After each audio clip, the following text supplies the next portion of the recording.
nada dói mais e é mais humilhante num relacionamento que a traição. Tanto que é tão doído que Jesus foi traído.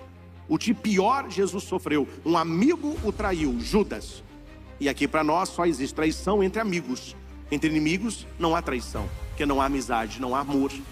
E o que é a traição? E o que dói no coração? Quando você estava com a pessoa, ela te dizia assim: eu te amo, você é importante na minha vida, eu te quero bem. Aí a pessoa mexendo no celular ou pegando conversa, vê que a pessoa tem uma outra pessoa. O Senhor esteja convosco. Ele está no meio de nós. Proclamação do Evangelho de nosso Senhor Jesus Cristo, escrito por São Marcos. Glória a vós, Senhor. Naquele tempo, os fariseus e alguns mestres da lei vieram de Jerusalém e se reuniram em torno de Jesus. Eles viam que alguns dos seus discípulos comiam o pão com as mãos impuras, isto é, sem tê-las lavado. Com efeito, os fariseus e todos os judeus só comem depois de lavar bem as mãos, seguindo a tradição recebida dos antigos. Ao voltar da praça, eles não comem sem tomar banho e seguem muitos outros costumes que receberam por tradição. A maneira certa de lavar copos, jarras e vasilhas de cobre. Os fariseus e os mestres da lei perguntaram então a Jesus: por que os teus discípulos não seguem a tradição dos antigos, mas comem o pão sem lavar as mãos? Jesus respondeu: bem profetizou Isaías a vosso respeito, hipócritas, como está escrito: este povo me honra com os lábios, mas seu coração está longe de mim. De nada adianta o culto que me prestam, pois as doutrinas que ensinam são preceitos humanos. Vós abandonais o mandamento de Deus para seguir a tradição dos homens. Em seguida, Jesus chamou a multidão para perto de si e disse: escutai todos e compreendei. O que torna impuro o homem não é o que entra nele vindo de fora, mas o que sai do seu interior. Pois é de dentro do coração do homem que saem as más intenções, imoralidades, roubos, assassínios, adultérios, ambições desmedidas, maldades, fraudes, devassidão, inveja, calúnia, orgulho e falta de juízo. Todas essas coisas más saem de dentro e são elas que tornam impuro o homem. Palavra da salvação. Glória a vós, Senhor. Que o Santo Evangelho perdoe os nossos pecados e oriente a nossa vida. Amém. Para que o Senhor prepare o nosso coração para a semente da palavra, fechamos os nossos olhos e vamos entregar este momento de partilha. Deus eterno e todo-poderoso, na tua presença estamos, e que bom que estamos aqui. Como diz o rei Davi no Saltério, que alegria quando me disseram: vamos à casa do Senhor. Nós acreditamos na tua palavra. Não só de pão vive o homem, mas de toda a palavra que sai da boca de Deus. Fala-nos agora, Senhor, ao coração. Tira-nos da nossa zona de conforto. Fala-nos não aquilo que nós queremos ouvir, mas aquilo que precisamos escutar esta manhã. Que sejamos dóceis e humildes à tua palavra, que tenhamos no coração uma decisão de praticá-la, porque esta palavra é capaz de salvar a nossa alma. Tudo isso te pedimos e te apresentamos em nome de Jesus. Amém. Amém. Amém? Amém. Meus irmãos, o texto que nós refletimos hoje de Marcos, no capítulo 7, vai falar a respeito da pureza do homem diante de Deus. Esta preocupação não é de agora. Desde que o ser humano é ser humano, e desde que o ser humano se olha pela ótica de Deus, quem se olha de maneira verdadeira, todos nós chegamos a uma conclusão. Não há como chegar a outra. Qual conclusão? O ser humano, perante Deus, ele é um ser impuro. por causa do pecado. Quanto mais perto de Deus nós estamos, mais erro nós vemos. Quanto mais longe de Deus nós estamos, menos erro nós enxergamos. Ou seja, a proximidade de Deus, a proximidade da palavra de Deus me dá uma visão real do mundo espiritual, que se realiza e acontece no mundo natural. Não acontece na nossa vida apenas coisas materiais. E para quem ainda não sabe, todos já o sabem, a nossa vida não é só isso aqui. Não é só dormir, comer, trabalhar. Não. Existe um mundo sobrenatural. Anjos, santos, Deus e diabos. E há uma batalha constantemente aí pela nossa alma, pela sua alma. Então, quando nós nos vemos impuros na presença de Deus, o que o ser humano toda a vida ele fez? Ele criou, também inspirado por Deus, certos ritos de purificação. Todas as religiões têm ritos de purificação. O judeu os tinham, budistas, shintoístas, cristãos, muçulmanos, todos temos. Porque o ser humano ele tem essa sede de ser puro como Deus é puro, de lavar aquilo que é sujo e de se tornar melhor aos olhos dos homens e aos olhos de Deus.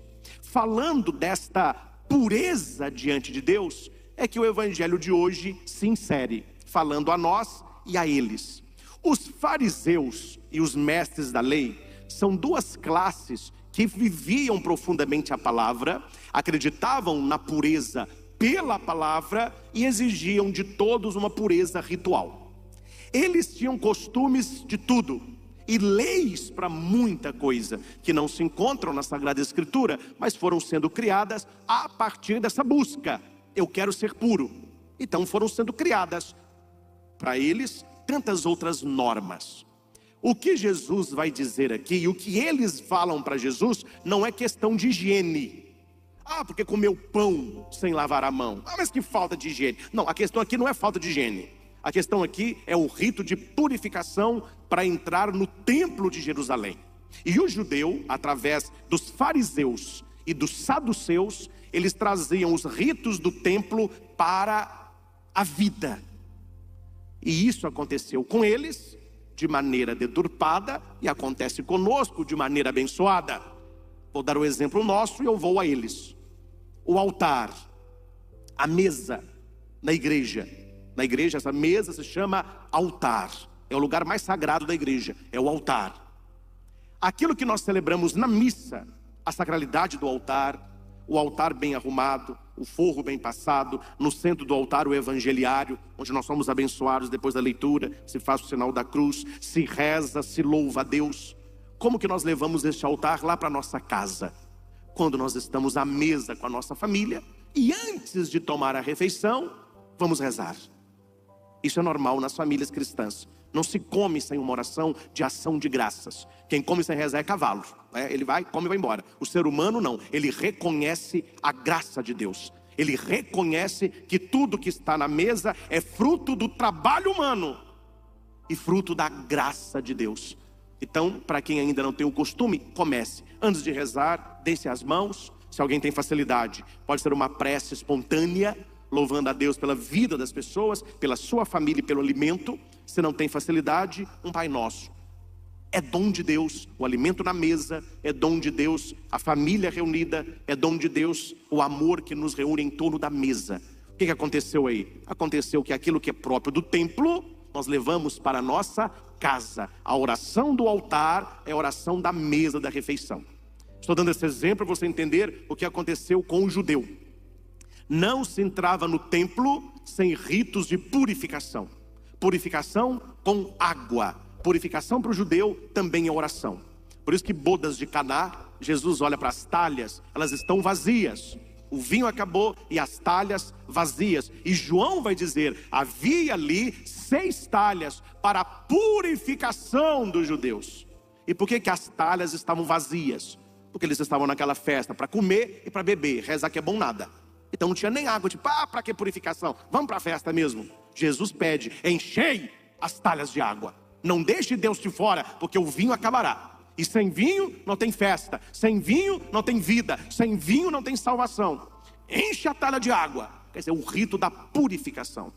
aquela purificação ritual para entrar no templo, que era de Deus, que era de Moisés, começou a ser deturpada. De qual maneira?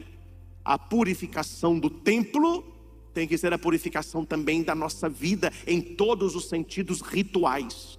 Então eles tiraram uma religião do coração e começaram a fazer uma religião de aparência. Não importa o meu coração, se eu lavo bem as mãos, está tudo bem. Não importa o modo que eu trato as pessoas, se eu lavo o copo direitinho, está tudo bem. Não importa o que eu faço às escondidas, mas se eu vou ao templo e me purifico para os outros verem, está tudo bem. E Jesus, olhando isso, Jesus vai dizer: não está bem não, não está bem não. Vocês, ele está falando para os saduceus e para os mestres da lei, vocês estão criando uma religião de aparência. Vocês lavam copos, jarras, vasilhas de cobre. Vocês estão seguindo a tradição dos antigos e estão abandonando aquilo que é de Deus para fazer aquilo que é do seu interesse. Porque é muito fácil, tanto para eles como para nós, e digo como padre, uma religião de aparência. Parecer que é bom, parecer que reza, parecer que teme a Deus, mas tendo uma vida dúbia, quer dizer, longe de Deus, vive como o diabo gosta. Na presença de Deus, eu cumpro o rito, então parece que está tudo bem. Jesus vai chamá-los de hipócritas. No versículo 6 do capítulo 7 de Marcos: bem profetizou Isaías a vosso respeito, hipócritas. Aqui eu quero me deter na palavra hipocrisia, que vem do grego hipócritis, que significa fingimento. Hipócrita é uma pessoa fingida. O que é uma pessoa fingida? Ela não é, mas ela parece que é. Parecer vem de aparência. Ela aparenta uma coisa, mas ela é outra. A boca é doce como mel, mas o coração amargo como fel. Isto é hipocrisia, isto é aparência. E a palavra hipócritis, do grego, que deu origem à hipocrisia no português, significa um ator antigo dos teatros gregos.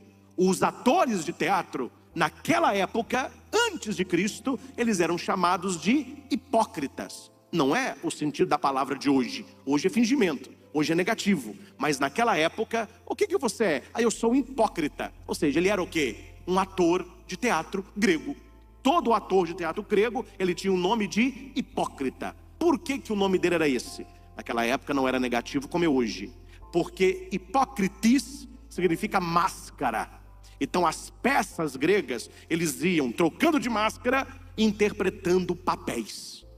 O assassino colocava a máscara de mal, ele trocava de papel, ele colocava a máscara de delegado, colocava a máscara de filho. Então eram papéis diversos, realizado pela mesma pessoa. Ele ia trocando de quê? De máscara. Daí que entrou na cultura latina a palavra hipócritis, que é hipócrita, com a pessoa que é falsa. Ela usa máscara. É daí a origem. Jesus fala que eles são hipócritas no sentido da palavra injustiça. Hipócritas, ou seja, injustos, falsos, fingidos. E a pergunta é: por quê? Por que Jesus foi tão duro com eles? Por que Jesus usa a palavra hipócritas com eles? A interpretação é: com seu agir, eles se afastam de Deus. Eles acreditam que são tementes a Deus sobre a aparência, mas na essência eles são injustos. E para Jesus não vale a aparência. O que é uma vida aparente? É uma vida distante da verdade. Da verdade. Tinha um rei que tinha um príncipe muito bonito, um jovem muito belo, mas não arrumava esposa para ele, não gostava de ninguém. Aí o rei disse: olha, eu não posso morrer deixando você solteiro, você precisa se casar, você precisa arrumar alguém para ter aí a sua prole, os seus filhos, para o nosso trono não cair na mão dos reinos vizinhos. Mas pai, eu estou achando difícil. Falei: olha, vamos fazer um teste, vamos chamar todas as moças que querem ser sua esposa e vamos lançar sobre elas um desafio. A que vencer o desafio terá qualidade para ser rainha. Ai pai, assim eu aceito. Tá bom. E assim foi feito. O edito rodou o reino, E no dia do desafio, o castelo ficou lotado de mulheres. Mulheres mais jovens, de meia idade, até mais velhas, mas mulheres lindas, todas bem arrumadas. E o rei disse assim: uma de vocês se casará com meu filho. E o desafio é muito simples. Vocês vão receber cada uma semente. E vocês terão 1 ano para cultivar esta semente. E daqui a 1 ano todas voltarão. A que trouxer a planta mais bela será a esposa do meu filho. E elas saíram felizes. E todas plantaram aquela coisa toda.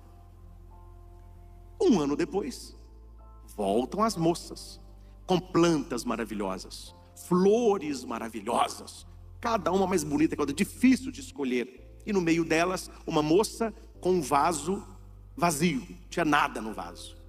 E as outras olhando e criticando, rindo, apontando. A hora que o príncipe entra, o rei senta no trono, ele olha para todas assim e vê a moça com o vaso vazio. E o rei disse: você aí, vem aqui. As outras: vai levar bonito. Onde está a tua planta? Onde está a tua flor? Pelo que eu estou vendo no salão, você é a única que está com um vaso sem nada. Há alguma outra moça que não tenha nada no vaso? Ninguém respondeu nada, todas tinham. E o rei disse: o teste foi mais fácil do que eu pensei. Você será a esposa do meu filho, se assim o quiseres. E a moça começou a chorar. Olha, eu pensei que eu seria humilhada, porque desde o dia que o Senhor me deu aquela semente, eu não deixei de cuidar dela nem um dia. Eu aguei, eu pus adubo, eu troquei de terra, eu troquei de vaso, mas nada aconteceu. E o rei disse: exatamente, todas essas sementes foram tratadas antes, são sementes estéreis, nenhuma delas pode germinar. Ou seja, todas as outras eram o quê? Hipócritas. Elas eram mentirosas. Elas viram que a semente não germinaram, jogou a semente fora e pegou uma outra planta. Aquela que assumiu a verdade, ela era justa. E porque justa, ela tinha a qualidade para ser uma boa rainha. Esta parábola ilustra muito bem a palavra hipocrisia. O que vale é parecer, não é ser. E essa foi a única que disse: olha, não germinou, não saiu vida daqui. Essa era a verdadeira. As outras queriam vencer pela aparência. Qual que é a planta mais bela? Qual que é a rosa mais bela? Só que a beleza, ela era apenas aparente, porque a essência do desafio não foi cumprida. Elas eram hipócritas. Elas mostraram algo que não conferia a verdade. É por isso que Jesus está chamando a atenção daqueles homens que estão olhando para ele e dizem: mas você não lava a mão para comer? Seus discípulos comem pão sem lavar mão? A questão não é higiene, não, a questão é ritual. Se entra no templo para purificar, por que você não purifica até a mão para comer? E Jesus vai chamá-los hipócritas. Este povo me honra com os lábios, mas o seu coração está longe de mim. Meus irmãos, quando nós estamos na presença de Deus, o que vale é o coração. O que sai da boca precisa ser o que está no coração. É muito bom celebrar a Eucaristia. Nós somos pessoas de fé. É muito bom ir à igreja, ouvir a palavra, receber a comunhão. Mas Deus está olhando não apenas a sua presença aqui, mas Ele olha o seu coração. Porque a boca pode dizer: é bom estar aqui, é bom ir à missa, é bom ir à igreja. Mas o coração pode dizer o contrário: eu tenho preguiça de rezar, eu não gosto dessas coisas. De nada adianta o culto que me prestam. Ir à igreja é um pontapé inicial para que o coração seja adorador. A presença física para Deus não serve. A pessoa perde tempo. Eu já disse aqui de maneira, de outras vezes, não é? A pessoa vai à missa. Estou falando de vocês não, tem gente que faz isso. A pessoa vai à missa, ela fica voando na missa, ela fica namorando na missa, ela fica mexendo no celular na missa, ela fica pensando o que ela acha que esse culto dela agrada a Deus. Aqui não é questão de padre não. Aí eu vou ficar quietinho para agradar o padre. Não, não é padre, é Deus. Você está aqui para se encontrar com Deus. Se não há coração, a palavra diz, e foi Jesus que disse: de nada adianta o culto que me prestam, porque não tem coração, só tem lábio. Amém, glória, eu creio. A hora que é o negócio da vida, não tem. Então esse culto se torna estéril como a semente que o rei passou para as moças. Não tem vida, só tem aparência. Aí eu estou na igreja. Hoje em dia não tem muito isso, mas eu peguei a época quando eu era pequenininho, tinha roupa de missa. Quem mora na zona rural fala roupa de ver Deus. Roupa de ver Deus. O pessoal da zona rural comprava aquele rolo de pano, não é? Geralmente tergal, azul marinho, fazia para todo mundo a roupa da mesma cor. Então tinha os menininhos, tinha as menininhas. Essa roupa de ir para a igreja. Tem até hoje, a gente usa muito, né? Fulano de tal aí é um pé rapado. A gente não fala isso? Dizer pé rapado é pobre, né? Mas isso vem de onde? Vem da questão de ir à missa. Porque os colonos, os fazendeiros, as mulheres mais ricas, elas iam de carruagem, ou de liteira. Então paravam na porta da igreja, elas entravam. As pessoas humildes, mais pobres, iam a pé. E naquela época não tinha asfalto, era terra. E quando chovia, enchia o pé de barro. Então na porta de toda a igreja, tinha um objeto de metal em forma de T. A pessoa colocava o pé e puxava para tirar o barro. Aí dentro da igreja falava, olha, aquele que está com o pé limpo é rico. Esse que estão com o pé rapado aí não tem nada. Pegou o pé rapado. Você viu isso? Daí que vem o seu pé rapado, né? Porque esse rapar é essa purificação. Eu, para estar na presença de Deus, não é? Eu tenho que tirar aquilo que me suja, aquilo. Mas isso não é o principal. O principal que valia é o coração. Quantas pessoas não tinham o pé rapado, mas eram pessoas ruins de coração? Quantas pessoas estavam na presença de Deus, mostrando, olha, eu fui à missa, eu fui na casa de Deus, mas o coração estava longe do Senhor. Ele vai dizer, de nada adianta o culto que prestam. Porque uma coisa é ter o pé rapado, outra coisa é ter o coração rapado, né? Você vem para a igreja com o coração não tem nada. E que missa e Deus é questão de coração. De nada adianta o culto que me prestam. Olha aqui a diferença que Jesus faz entre lábio e coração. Entre exterior e interior. Entre aparência e coerência. Quem aí namora, quem já é casado, nada dói mais e é mais humilhante num relacionamento que a traição. Tanto que é tão doído que Jesus foi traído. O que pior Jesus sofreu, um amigo o traiu, Judas. E aqui para nós só existe traição entre amigos. Entre inimigos não há traição, porque não há amizade, não há amor. E o que é a traição? E o que dói no coração? Quando você estava com a pessoa, ela te dizia assim, eu te amo. Você é importante na minha vida. Eu te quero bem. Aí a pessoa mexendo no celular ou pegando conversa, vê que a pessoa tem uma outra pessoa. É o adultério, a traição. O que é que isso traz ao coração? Ele falava de boca, mas o seu coração não me ama. Isso dói. Porque o que vale não é o que saiu da boca, o que vale é o que estava no coração. Visitei uma família que tem um filho acamado. O filho já nasceu doente. Ele não fala, mas ele comunica com a mãe com os olhos e com as mãos. Interessante. Como que a mãe aprendeu a ver o que o filho deseja com o olho. O jeito que o filho olha, que pisca, a mãe sabe o que o filho deseja. E no final da visita, eu dei a bênção para ele, dei a unção. Eu indo embora, a mãe falou assim, padre, ele está te agradecendo. Ele falou que gosta de você. Eu falei, que bom, muito obrigado, Deus abençoe. E louve muito a Deus, que mesmo você doente, você tem uma mamãe que cuida, uma mamãe que te ama e que não te abandonou. Ele virou para a mãe com toda dificuldade e fez assim, ó. O coração, né? A mãe olhou e chorou. Ele não consegue falar, mas ele mostrou para a mãe o principal. Não há palavras, mas tem coração.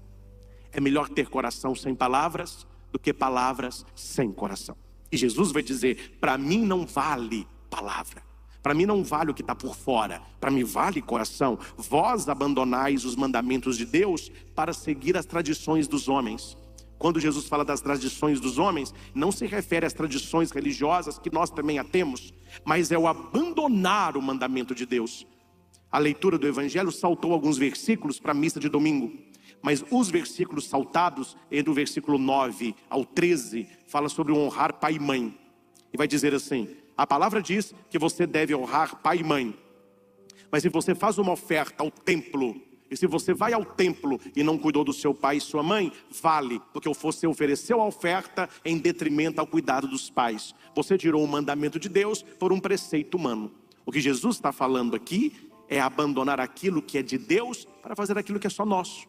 Adaptar a religião às nossas vontades, fazer aquilo que é mais fácil, aquilo que é aparente, é o tal do sacrifício. Tem muita gente na igreja que não faz sacrifício. O sacrifício desapareceu na vida de muita gente. Jejum, abstinência. Hoje eu não vou fazer isso em sacrifício a Deus. Hoje eu não vou fazer isso para conversão de fulano. Ah, padre, é muito difícil. É porque é sacrifício, né? É difícil mesmo. Você quer sacrifício? Ah, padre, na quaresma eu gosto de ficar sem comer doce. Ah, você gosta muito de doce? Não gosto muito não. Mas na quaresma, como eu fico sem comer doce, eu chego depois de 40 dias, eu tô com a barriguinha chapada, eu me espera, meu filho, mas que bagunça que é essa? Que religião que é essa sua aí? Levando as coisas de qualquer jeito. Em vez de ser uma coisa que sacrifique, não, porque é mais fácil. Aí porque a minha barriga some. Então eu vou escolher para Deus aquilo que é mais fácil. Jesus escolheu para nós o que é mais fácil também. Morrer na cruz foi a coisa mais fácil que podia ter feito. Então veja que Jesus ele nos mostrou o coração aberto pela lança. E Jesus não teve só palavra, ele teve amor. Ninguém tem maior amor do que aquele que dá a vida pelos seus amigos. Não tem que falar mais nada. Jesus não apenas disse, mas ele mostrou. Religião é questão de coração. Missa é questão de coração. Oração é questão de coração. Onde está o teu tesouro? Aí estará o teu coração. Aí você vai notar as pessoas que não colocam coração na fé. As pessoas que não colocam coração na fé, eles vivem de obrigação, de tradição, mas não de coração. Quer um exemplo? Missa dominical. Todo domingo eu tenho que ir à missa. Domingo é dia de missa. Domingo, tá bom. Mas e aí? Só fica nisso. Vai à missa, continua pecando. Vai à missa, continua adulterando. Vai à missa, continua mentindo. Vai à missa, continua vendo pornografia. Vai à missa, continua bebendo. Deus olha e diz, esse povo me honra com os lábios. Seu coração está longe de mim. De nada adianta o culto que me prestam. E cuidado, para Jesus não olhar para mim e para você e falar assim, você é um hipócrita. O que é hipócrita? Uma religião de aparência, mas que não tem coração. E onde não tem coração, tem perversão. Onde tem coração, tem conversão. Conversão. Onde não tem coração, tem perversão. Aí não é raro ver pessoas de igreja que não rezam mais momento nenhum durante a semana. É só aqui. E aqui é importante, mas não pode ser só aqui. Pessoas que passam a semana toda sem ler um versículo da Escritura, sem rezar um Pai Nosso, uma Ave Maria. Não dá para entender essa religião de aparência, essa religião de lábio, de obrigação, de tradição. Apenas a tradição não vale. É preciso ter tradição, é preciso ter a palavra, é preciso ter a comunidade. Eu pergunto muito quando eu vou presidir o batismo, o que você trouxe a criança para ser batizada? Claro, eu vou ali formando, vou ali catequizando, mas muitos não respondem. Mas qual é a resposta? Ué, todo mundo lá em casa quando nasce a gente batiza, é uma tradição da nossa família. Entendeu? É uma tradição? Do catolicismo, batizar as crianças. Mas eu não posso batizar por tradição. Por que eu vou batizar? Para inseri-la em Cristo. Para que ela possa crescer na igreja, para que seja uma pessoa de fé, para que conheça a palavra, para que busque a santidade. Senão fica só tradição. Não vou contar onde nem quando, porque senão dá confusão, não pode falar a verdade, né? Eu fui num lugar aí para um evento, e nesse local tem uma procissão, onde muitas pessoas participam. Eu nunca vi coisa igual, uma mistura tão clara do sagrado e do profano. Na procissão, pessoal bebendo. E não é bebendo mesmo.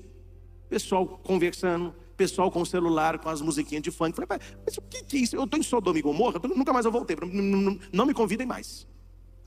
Não me convidem, não tem agenda. Eu falei, não, o evento é muito bonito, tá? Mas não me convidem, nunca mais voltei e não volto. Não dá para você ter uma religião de boca. Uma religião de boca. Gente, eu estou falando para que você acorde. É uma vergonha, é uma chacota aos olhos de Deus, pessoas que se dizem de fé, fazendo o que muitos andam fazendo por aí. Geralmente quando eu cito exemplo, eu cito carnaval. Aqui eu não estou falando de A ou de B, mas é para você entender e ler o que eu estou falando pela palavra. Você vê no carnaval coisas que não tem nem como nominar dentro de uma missa, o que as pessoas andam fazendo por aí. E se você chega perto da pessoa, mas você que está aí, qual que é a sua religião? Não todos, mas muitos vão dizer, não, eu sou católico. Mas qual igreja que é essa aí? Qual palavra que você está seguindo? Qual padre que te ensinou a fazer essas coisas? Porque se o padre ensinou, é outro hipócrita, a começar dele. Por que você está levando essa vida sua aí? De onde vem essa instrução? Você tem uma vida tão safada como você tem. Então é melhor você dizer, eu não tenho religião. Eu vivo do meu jeito, eu bebo mesmo, eu transo mesmo, eu fumo mesmo, aqui é do meu jeito. Não tem problema, é do seu jeito. Aí resolveu a questão. O que Jesus está falando aqui é do hipócrita. É aquele que está no templo, aquele que vai à missa, que recebe comunhão, que ouve a palavra, mas fora da igreja é um pagão. Ele é cristão dentro da igreja, fora da igreja ele é um pagão. Não há diferença entre os que rezam e os que não rezam. Não pode ser assim. E não sou eu que estou dizendo, eu estou falando que a palavra de hoje nos diz: este povo me honra com o lábio, mas eu quero é coração, eu quero é o seu coração. E como que eu sei que o coração de alguém me pertence? Você que já é casado, você que namora, você que tem um melhor amigo. Não é pela palavra, é pela atitude.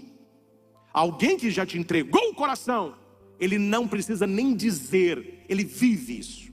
Perto de você, longe de você. A juventude gosta muito, os adolescentes gostam muito, isso é para todos nós, dos verdadeiros amigos. Ele fica todo satisfeito quando ele falta de aula e alguém da sala faz um comentário negativo e a turma dele, os amigos, defendem. Dele você não fala não, ele é nosso amigo. Quando ele chega no outro dia e fala, você faltou ontem, pau quebrou na sala. O que aconteceu? A professora chamou o seu nome, você não estava aqui, uma turminha ali fez gracinha, você tem que ver os seus amigos, vocês levantaram, ele fica todo. Não é palavra, é atitude. Eles gostam de mim, eu sou da turma deles, eles são meus amigos de verdade. O que dói? Quem aí que nunca sofreu uma traição de amigo? Você contou alguma coisa, a língua não fica quieta. Você achou que era uma coisa, é outra coisa. Você pensou que a pessoa era sua amiga e não era. Uma tia minha, já falecida, sofreu de depressão durante anos por causa de uma traição da amiga. A melhor amiga dela de colégio, dentro da casa dela, ela um dia vai fazer um congresso, ela voltou, pegou a amiga com o marido dela. Ela falou, doeu muito mais a amiga do que o marido. Tadinha, né? O casamento não estava bom nada, porque para doer mais na amiga do que no marido, né? Mas e foi uma mulher que tinha uma vida muito boa, financeiramente equilibrada, mas ela não conseguiu lidar com aquilo. Falou, olha, eu confiei em você mais de 40 anos que eu te conheço. Você é minha irmã que eu não tive. Ela é filha única. Você é minha irmã, né? Adotada. A história é meio complicada, mas tá. É da família, mas é adotada. Você é a irmã que eu... E ela pegou essa traição. Ela falou, olha, tudo que você me falou foi só de boca. Seu coração nunca esteve comigo, não. E ela não conseguiu se recuperar. Entrou numa depressão, numa tristeza, porque o ser humano, ele gosta de coração. Jesus está nos pedindo, me dá o coração. Vós abandonais os mandamentos de Deus para seguir tradições humanas. E a primeira leitura vai dizer o quê? Moisés está se despedindo do povo. Moisés não vai entrar na terra prometida. Aqui é o testamento final de Moisés. Nós escutamos no livro do Deuteronômio, capítulo 4. Aí vai dizer assim, agora Israel, ouve as leis que eu vos ensino a cumprir, para que fazendo vivais. Gente, qual que é o intuito de praticar a palavra? O intuito é que eu tenha vida plena. Eu pergunto, vocês respondem. A resposta é, para que eu tenha vida plena. Qual é o intuito de viver a palavra? É isso, não é um mandamento, não é uma prisão, para que você tenha vida. Aí Moisés vai dizer, vos ensinando a cumprir, para que fazendo-o vivais, não acrescenteis nada, não tireis nada, a palavra que eu vos digo, guardai os mandamentos. Vós os guardareis e os poreis em prática. Moisés está falando, não é para vocês me ouvirem, é para vocês praticarem. E praticando os mandamentos, vocês terão vida. Qual a nação cujos deuses são tão próximos a nós como o nosso Deus? Aqui é alegria. E quando eu tenho um Deus próximo, eu dou a Ele o meu coração. E quando eu dou a Ele o meu coração, cumprir a palavra não é um peso. Cumprir a palavra é um prazer. porque eu não vivo de aparência, eu vivo de coerência. E Jesus vai dizer aqui, os alimentos são puros, porque o judeu tinha, isso aqui eu não como, isso aqui não pode, eu não posso comer porco, porco é impuro, eu não posso tomar sangue, sangue é impuro. Aí Jesus diz, olha, acabou isso, o que entra pelo homem não torna o homem impuro, os alimentos são todos bons, pode comer à vontade. O problema é o que está saindo do coração de vocês, não é o que está entrando pela boca de vocês que torna vocês impuros. Vocês não comem carne, não tomam sangue, não comem isso, não comem aquilo, mas quando eu olho para o coração de vocês, está gente de coisa ruim aí dentro. E Jesus faz uma lista: imoralidade, roubo, assassino, adultério, ambição, maldade, fraude, devassidão, inveja, calúnia, orgulho, falta de juízo. Tudo é mal, essas coisas são más e elas tornam o homem impuro. Olha o que Jesus está mostrando. A questão não é o alimento, a questão é o coração. E aqui, meus irmãos, eu finalizo com uma outra parábola que é muito interessante, para você entender o que é uma pessoa hipócrita, hipocritis, que vive de aparência, uma pessoa fingida. Havia uma cidade italiana que todos os anos tinha o festival do vinho. Haviam vários vinhateiros naquela região, cada um cultivava o melhor vinho possível. E como era o festival? Havia na praça um grande tonel, um grande barril, e cada família levava uma ou duas garrafas do melhor vinho, abria uma rolha e colocava a garrafa e o vinho todo caía. Então misturavam todos os vinhos e era um vinho da melhor qualidade. Foi um festival que durou muitos anos, muitos séculos. Porém, sempre tem o mais esperto que os outros. O marido diz para a mulher: olha, o nosso vinho é muito caro. Uma garrafa desse vinho é um valor que não pode ser julgado dentro de um tonel. Eu vou fazer o seguinte: esse ano eu vou levar uma garrafa verde escura com água. Ninguém vai ver. Num tonel daquele tamanho, 1 litro de água, ninguém nem sabe, né? Várias famílias, cada um colocando tanto de vinho. Você põe 1 litro de água ali, aquilo some num tonel gigantesco. E assim o fez. Ele levou, olhou para todo mundo, mostrou o vinho, a aparência do mundo. Oh! Mostrou a safra. Oh! Mostrou a qualidade da uva. Papai! Ele abre, coloca no tonel. Gluc, gluc, gluc, gluc. Passou despercebido. Pessoal dançando, comidas italianas. O prefeito da província, né? Da província ali presente. Aí chamaram uma pessoa ilustre para provar o vinho daquele ano. A primeira taça seria dela. O que as pessoas nunca esqueceram é que depois de todas as famílias colocarem os seus vinhos, quando ele colocou a taça e o que estava responsável da festa abriu a torneirinha, a taça estava cheia de água. Naquele ano, todos resolveram fingir que colocariam vinho. E acabou que todos colocaram água. Foi a maior festa hipócrita que aconteceu na região. De aparência, as garrafas aparentavam vinho, mas o que tinham na garrafa não vale. Entenderam? Jesus nos olha como uma bela garrafa de vinho, como uma bela alguém que tem o que oferecer. Agora, cuidado se a gente só tem boca e não tem coração. Jesus disse para eles e vai dizer para nós: esse culto não vale, essa missa não vale, estar na igreja não vale, porque vocês estão só na aparência, não tem coerência, não tem vida, não tem prática de mandamento. Vocês não são como o vinho quanto mais curte, melhor fica. Tem gente, me desculpe a franqueza, e você talvez conheça alguém, quanto mais reza, pior fica. Tem gente que não melhora na igreja, está rezando, está comungando, ouvindo a palavra, uma pessoa difícil, uma pessoa que incomoda a família toda, uma pessoa que tem uma língua desenfreada, uma pessoa que não consegue romper com os pecados. Tem um problema aí. Esse problema precisa ser resolvido, precisa ser enfrentado. Como, padre, que eu consigo melhorar? Coerência. Aquilo que nós falamos deve nos levar a viver. Ninguém aqui é santo, ninguém aqui vai conseguir cumprir a palavra toda, mas é um propósito, é o início de um caminho para que você seja verdadeiro aos olhos de Deus, e não um hipócrita, e não alguém que vive de aparência, aparentando ser o que na verdade não é.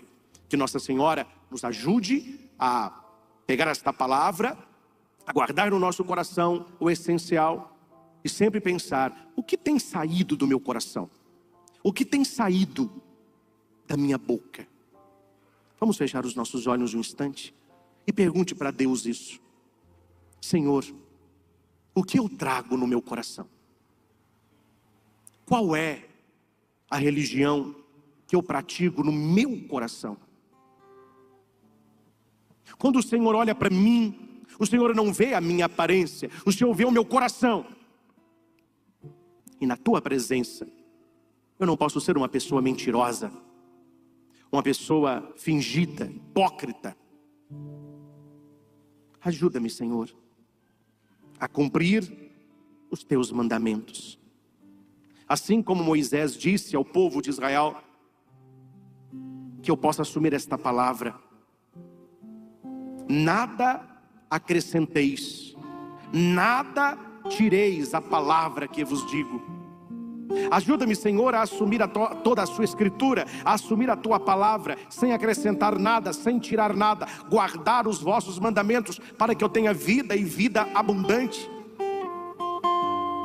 Qual é a nação cujos Deus são próximos, como o Senhor nosso Deus? Que nós tenhamos alegria profunda, alegria verdadeira.